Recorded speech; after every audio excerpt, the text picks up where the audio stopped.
జీవితంలో ఎదగాలనుకుంటే దేనికి ఫీల్ అవ్వకూడదు, దేనిని చిన్నతనంగా భావించకూడదు, నచ్చిన పనిని చేసేయాలంతే. లేదంటే మనం వెనుకబడిపోతాం. కావాలంటే ఎగ్డి అధినేత సంజయ్ సక్సెస్ స్టోరీని మీరు చూడండి. తిండికి లేని స్థాయి నుంచి ఏటా 1.5 కోటి టర్నోవర్ వరకు వ్యాపారాన్ని తీసుకెళ్లారు ఆయన. ప్రతి ఒక్కరూ తెలుసుకోవాల్సిన జీవిత విజయగాథ ఇది. సంజయ్ ది శుద్ధ బ్రాహ్మణ కుటుంబం. తండ్రి పౌరోహిత్యం చేస్తే తప్ప ఇల్లు గడిచేది కాదు. కానీ బ్రాహ్మణ ఆచారాలను మాత్రం కఠినంగా పాటించేవారు. దైవ ప్రార్థనల నుంచి భోజనం వరకు అన్నింటినీ ఫాలో అయ్యేవారు. అయితే 9వ తరగతి వరకు సంజయ్ కి ఎలాంటి కష్టం అనిపించలేదు. నాన్న జైపూరులోని తన ఇంటి దగ్గరే ఉన్న ప్రభుత్వ స్కూల్ కి పంపేవారు. అమ్మ భోజనం చేసి పెట్టేది. 3 పూటల భోజనం. తండ్రి ఎప్పుడూ లోటు లేకుండా చూసుకున్నారు. కానీ హఠాత్తుగా అనారోగ్యంతో సంజయ్ 14వ ఏట చనిపోయారు తండ్రి. దీంతో సంజయ్ జీవితం రోడ్డు మీద పడింది. అమ్మకు బయట ఏ పని తెలియదు. తనకంటే 2 చిన్నవాళ్లు ఇంట్లో ఉన్నారు. ఒక తమ్ముడు, ఒక చెల్లెలు. అయ్యో అని బంధువులు వచ్చారు. అంత్యక్రియలు చేసి వెళ్లిపోయారు. అల్లారు ముద్దుగా పెరిగిన సంజయ్ కి ఏమీ అర్థం కాలేదు. 10 రోజుల తర్వాత కూరగాయలకు ఇంట్లో చిల్లి గవ్వలేదు. తల్లి బయట తెలిసిన వారి దగ్గర తీసుకుని వంట చేసి పెడుతోంది. అప్పుడే అతనికి అర్థమైంది, ఇక నేను పనికి వెళ్ళాలి. నేను పనికి వెళితేనే అమ్మ ఏదైనా వండగలదు. నేనే సంపాదించాలి అని అర్థం చేసుకున్నాడు. అప్పటికే సాయం చేయడానికి ముందుకు రాని వారు సలహాలు ఇవ్వడం మొదలు పెట్టారు. సంజయ్ ని చదువుకోమని ఎవ్వరూ చెప్పలేదు. ఇంటికి నువ్వే పెద్ద, ఏదైనా పని చేసి కుటుంబాన్ని పోషించాలని చెప్పారు. దీంతో చదువు ఉన్నపళంగా మానేశాడు. ఎక్కడ పని చేయాలా అని తెలిసిన బ్రాహ్మణులను పని అడిగాడు. కనీసం గుడిలోనైనా ఏదైనా పని ఇస్తారనేది అతని ఆశ. కానీ ఎవ్వరూ లేదన్నారు. అయితే తన తండ్రికి తెలిసిన వ్యక్తిని వెళ్లి పని అడిగాడు సంజయ్. బంధువులు ఎవరో పట్టించుకోకపోయినా అతను పనిస్తానన్నాడు. కానీ నువ్వు పని చేయగలవా అని అడిగాడు. ఎందుకంటే అతనిది హోటల్ వ్యాపారం. నేను భోజనం కూడా నీకు పెడతాను. అందరికీ ఇచ్చినట్టే జీతం ఇస్తాను. టేబుల్స్ క్లీన్ చేయాలి, తిన్న ప్లేట్లను ఎత్తాలి, కొన్నిసార్లు పాత్రలు కూడా కడగాలి అన్నాడు. ఏ పనైనా చేస్తానంకుల్ అంటూ హోటల్లో పనికి కుదిరాడు. తండ్రి సైకిల్ మీదనే వెళ్లి జైపూర్ సిటీ మెయిన్ రోడ్డు మీద ఉన్న హోటల్లో పనిచేసేవాడు. తాను భోజనం కూడా అక్కడే అందరితో కలిసి చేశాడు. నెల నెలా ఖచ్చితంగా జీతం ఇచ్చే వ్యక్తిని చూసి సంజయ్ కి గౌరవం కలిగింది. తనను బాగా చూసుకున్న యజమానిని తండ్రి తర్వాత తండ్రి అనుకున్నాడు. ఎప్పుడైనా ఎవరికైనా ఇంట్లో ఆరోగ్యం బాగోలేదంటే అదనంగా డబ్బులు కూడా ఇచ్చేవారు ఆయన. అలా అలా ఏడాది పాటు గడిచిపోయింది. ఇంట్లో ఇద్దరు కూడా స్కూల్ కి వెళుతూ ఉన్నారు. అమ్మ పొదుపుగా డబ్బులను వాడుతూ వంట చేసి పెడుతోంది.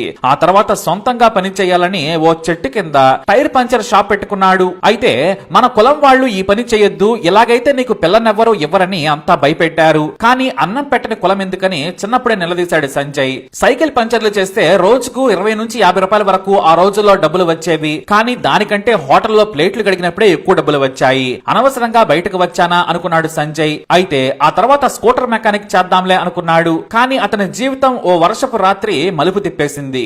సైకిల్ పంచర్ షాపు క్లోజ్ చేసి రాత్రి 10:30 తర్వాత ఇంటికి వెళ్తూ ఉన్నాడు సంజయ్. అయితే తన సైకిలే కొంత దూరం వెళ్ళాక పంచర్ అయింది. దీంతో చేసేది లేక సైకిల్ దిగి నడుచుకుంటూ సైకిల్ ని తోస్తూ నడుస్తూ ఉన్నాడు. దాదాపు 2 కిలోమీటర్ల దూరంలో ఇల్లుంది. అయినా తప్పదు. అలా వెళుతూ వెళుతూ ఉండగా రాత్రి 11 గంటల సమయంలో ఒక దగ్గర చిన్న హోటల్ ఉంది. జనం మాత్రం గుమిగుడారు. ఏంటా అని దగ్గరకు వెళ్లి చూశాడు. ఎగ్ ఆమ్లెట్లు, ఎగ్ బజ్జీ, బ్రెడ్ ఎగ్, అలాగే బాయిల్ ఎగ్ ఫ్రై ఇలా చేస్తూ ఉన్నారు. పని వాళ్లేమో 3 ఆర్డర్లు తీసుకునే వారు కూడా 3. ఆ 3కి క్షణం కూడా తీరికలేదు. కాసేపట్లోనే తన కళ్ల ముందే 500 రూపాయల వ్యాపారం జరిగింది. 1981లో 500 వ్యాపారం అంటే చాలా ఎక్కువ. తాను పనిచేసిన హోటల్లో కూడా అంత తక్కువ సమయంలో బిజినెస్ జరగదు. ఎందుకిలా అనుకున్నాడు. వెళ్లి దూరంగా నిలబడ్డాడు. ఎగ్ స్మెల్ వస్తోంది. గుడ్డును ఎప్పుడూ కూడా గుడ్డుగా చూడటమే కానీ దాని వంట తెలియదు. అయినా సరే 2వ రోజు కూడా అక్కడే ఆగాడు. ఎగ్ స్మెల్ ఎందుకో టేస్టీగా అనిపించింది. 3వ రోజు అదే షాప్ దగ్గర మళ్లీ ఆగాడు. ఎగ్ మసాలా దగ్గర నుంచి వాసన చూస్తే అద్భుతంగా ఉంది. తినేవారిని వెంటనే అడిగాడు, ఇక్కడే ఎందుకు తింటున్నారు, అంత బాగుంటుందా అని. బ్రెడ్ ఆమ్లెట్ తింటున్న వ్యక్తి, సూపర్ టేస్టీగా ఉంటుంది. ఇంటికెళ్తే భోజనం కూడా చేయక్కర్లేదు. ఎగ్ హెల్త్ కి కూడా మంచిది. పిచ్చి భోజనం తినే కంటే ఇవి చాలా బాగుంటాయన్నాడు. సూపర్ గా ఉంటుంది తమ్ముడు, నువ్వు కూడా తిను అన్నాడు ఆ వ్యక్తి. కానీ తను బ్రాహ్మణ్ కదా అని భయపడ్డాడు. తానసలు షాప్ దగ్గర ఉండటం బంధువులు చూసినా తిడతారనేది అతని టెన్షన్. కానీ 3 రోజుల తర్వాత ధైర్యం చేసి బ్రెడ్ ఆమ్లెట్ తిన్నాడు. భలేగా ఉందనుకున్నాడు. అలా రోజుకో వెరైటీ తిన్నాడు. ఆ తర్వాత నేను కూడా ఎగ్ స్పెషల్ బండి పెడతాను, నాకంటూ సొంత వ్యాపారం ఉండాలి, ఎన్నాళ్ళు ఇలా బ్రతుకుతాననుకున్నాడు. దీంతో పక్కనే ఉండి గంట సేపు ఎలా చేస్తున్నారో ఏం చేస్తున్నారో గమనించాడు. అయితే ఇక్కడే అసలు ప్రాబ్లం. తమ ఇంట్లో వెల్లుల్లి ఉల్లిపాయలు నిషేధం. ఇక్కడ అవే డామినేట్ చేస్తున్నాయనుకున్నాడు. అయినా సరే ఏం పట్టించుకోకుండా నేర్చుకోవాలి అనుకున్నాడు. వెంటనే మరునాడు ఇంటికెళ్లి తల్లికి చెప్పాడు. తాను ఎగ్ బజ్జీల షాప్ పెడతానన్నాడు. తల్లి తిట్టింది. మన ఇంట వంట నీచి తినే అలవాటే లేదు, మనల్ని అందరూ వెలేస్తారు, నీకే కాదు మీ చెల్లికి తమ్ముడికి కూడా సంబంధాలు రావని చెప్పింది తల్లి. అయినా సరే లేదు, నేను మిమ్మల్ని బాగా చూసుకోవడానికి షాప్ షాప్ పెట్టుకుంటున్నానని చెప్పాడు. చివరకు సరే నీ ఇష్టం అంది తల్లి. ఆ తర్వాత సరాసరి తన మేనత్త దగ్గరకు వెళ్లిపోయి 600 రూపాయలు బ్రతిమిలాడి అప్పుగా తీసుకున్నాడు. సైకిల్ షాప్ మూసేసి రోడ్డు వెంబడి సాయంత్రం పూట చిన్న స్టవ్ తో ఆమ్లెట్లు ఎగ్ ఫ్రై చేయడం మొదలు పెట్టాడు. కొన్ని మసాలాలను ఇంటి నుంచి తీసుకెళ్లాడు. మొదట కొంతమంది తినేసి బాగోలేదన్నారు. కానీ అదే కాలనీకి చెందిన నలుగురు మాత్రం డైలీ వచ్చేవారు. అందులో ఒక వ్యక్తి ఇతనికి ఫ్రెండ్ కూడా అయ్యాడు. తన ఇంటి నుంచే మసాలాలు కూడా తెచ్చాడు. అంతేకాదు ఎలా చేయాలో నేర్పించాడు కూడా. ఆమ్లెట్ అలా చేస్తే ఎవరో తినరు, అందులో కొంచెమైనా జింజర్ గార్లిక్ పేస్ట్ వేయాలి, గరం మసాలా, ధనియాల పొడి, పసుపు, ఉల్లిపాయలు వేయాలి. అలాగే కొన్నిసార్లు ఉల్లిపాయలు లేకుండా కూడా చేయొచ్చని చేసి మరీ చూపించాడు. నిజంగా అతని ఆమ్లెట్ చాలా బాగుంది. ఇక బాయిల్డ్ ఎగ్స్ ని ఉడకబెట్టి ఆ తర్వాత ఎలా టేస్టీగా వాటిని మార్చాలా కూడా చూపించాడు. అలాగే 2 ఎగ్స్ ని ఫ్రై చేశాడు. తినడానికి స్పూన్స్ ఏమీ లేవంటే ఇంట్లో నుంచి టూత్ పిక్స్ డబ్బా తెచ్చి వాటితో తినమని చెప్పమన్నాడు. మరో 2 సలహాలు కూడా ఇచ్చారు. అలా సలహాలతోనే నెల గడిచిపోయింది. లాభం మాత్రం రాలేదు, నష్టమే మిగిలింది. దీంతో మళ్లీ సైకిల్ షాప్ తెరిచాడు సంజయ్. కానీ అది పొద్దున వరకే. సాయంత్రం 5 గంటల తర్వాత మళ్లీ ఎగ్ బజ్జీ షాప్ పెట్టుకునేవాడు.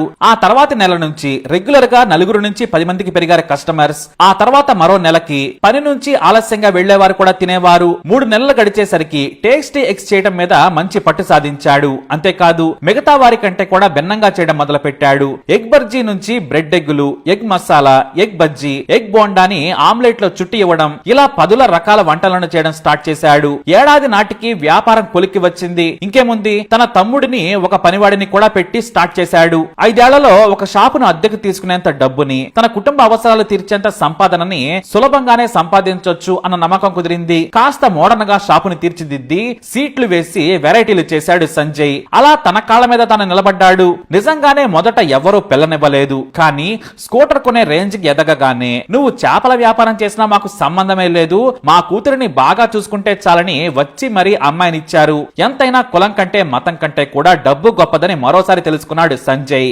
ఎవరేమనుకున్నా పర్వాలేదనుకొని ఎగ్ డి అనే బ్రాండ్ ను స్టార్ట్ చేశాడు. ఇక కొత్తగా ఇండియన్ మార్కెట్ కు పిజ్జాలు రాగానే ఎగ్ డి ఎగ్ పిజ్జాను కూడా తయారు చేశాడు. ఆ కొత్త వంటకం జైపూర్ లో సూపర్ హిట్ అయింది. టూరిస్ట్ అయినా సరే ఎగ్ డి ఎక్కడంటే ఎవరైనా జైపూర్ లో చెప్పేంతగా పాపులర్ అయ్యాడు. ఎన్నో కాంబినేషన్స్ తో ఎగ్స్ తో వెరైటీలు చేశాడు. జైపూర్ లో సంజయ్ ఆమ్లెట్ అనే బ్రాండ్ క్రియేట్ అయిపోయింది. అది ఆయన దగ్గరే దొరుకుతుంది. అలా తన తమ్ముడితో మరో బ్రాంచ్ ఏర్పాటు చేయించాడు. ఆ తర్వాత మరో 8 శాఖలు జైపూర్ లోనే ఉన్నాయి. దక్షిణాది నుంచి ఎవరైనా జైపూర్ వెళితే మన టేస్టీకి తగ్గట్టుగా సంజయ్ వంటకాలుంటాయని అందరూ చెబుతారు. అందుకే సౌత్ నుంచే కాదు ఫారెన్ టూరిస్టులకు కూడా best eatery location egg D అయింది. స్టార్ హోటల్స్ లో ఉన్న ఇప్పుడు ఎగ్ డి నుంచి ఆర్డర్స్ తెప్పించుకునే వారు ఎంతో మంది ఉన్నారు. మొత్తం 150 రకాల ఎగ్ వెరైటీస్ ని సంజయ్ కనిపెట్టాడు. దేని రుచి దానిదే. తాజాగా ఎగ్ రబ్రీ చాలా ఫేమస్ అయింది. దేశంలోనే కాదు ప్రపంచంలో ఎక్కడా ఈ వంటకం లేదని సంజయ్ ధీమాగా చెబుతారు. ఇప్పుడు సంజయ్ ఎగ్ డి రెస్టారెంట్లను ఫ్రాంచైజీలుగా మార్చి చాలా చోట్లకు విస్తరించారు. అజ్మేర్, జబల్పూర్, అహ్మదాబాద్ లో కూడా ఎగ్ డి స్టార్ట్ అయింది. అయితే అహ్మదాబాద్ లో egg pizza, egg pakoda, cheese omelette, egg springs చాలా ఫేమస్ అయ్యాయి. మరో విషయం ఏంటంటే కొన్నేళ్ల క్రితం సాయంత్రం మాత్రమే ఎగ్ డి ఉండేది. కానీ ఆ తర్వాత ఉదయం 11 నుంచి రాత్రి 11 వరకు ఈ రెస్టారెంట్స్ తెరిచి ఉంటున్నాయి. బిజీ ఏరియాల్లో అయితే ఉదయం 3 గంటల వరకు కూడా రెస్టారెంట్ పనిచేస్తూ ఉంటుంది. అలా ₹1 కోటి టార్గెట్ ను అందుకున్న సంజయ్ ప్రస్తుతం 10 కోట్ల టార్గెట్ పెట్టుకున్నారు. అలా ఓ శుద్ధ బ్రాహ్మణ కుర్రాడు 15 ఏళ్లు వచ్చే వరకు ఎగ్గుని కాదు కదా, ఉల్లిపాయ వెల్లుల్లి కూడా తినలేదు. ఇప్పుడు దేశంలోని వారంతా తన ఎగ్ వెరైటీస్ కోసం ఎగబడేలా చేశాడు. అందుకే నచ్చిన పనిని వదిలిపెట్టకుండా చేస్తే సక్సెస్ మీ వెంటే వస్తుంది అనడానికి ఈ సంజయ్ పెద్ద ఉదాహరణ. ఇక కులం పేరుతో మతం పేరుతో ఎవరైనా మాట్లాడితే సంజయ్ కి అస్సలు నచ్చదు. కావాలంటే కడుపు నింపండి, సాయం చేయండి. ఎదుటి వారికి సాయం చేయని మానవత్వం లేని మాటలు నాకు నచ్చమంటారా ఆయన? ఎందుకంటే ఆ కులమే కొన్నాళ్ల పాటు సంజయ్ ని ఎంతో ఇబ్బంది పెట్టింది. ఇప్పుడు ఆయన సోషల్ స్టేటస్ చూసి అంతా ఇంటికొస్తున్నారు. అంతే మరి ఎగ్గు వాసన వారికి సువాసన అనిపిస్తోంది. అంతా డబ్బు మహిమ. మరి సంజయ్ స్టోరీపై మీరేమంటారో మీ అభిప్రాయాన్ని కమెంట్ ద్వారా తెలియజేయండి. వీడియోని లైక్ చేయండి, షేర్ చేయండి, మా ఛానల్ సబ్స్క్రైబ్ చేసుకోండి.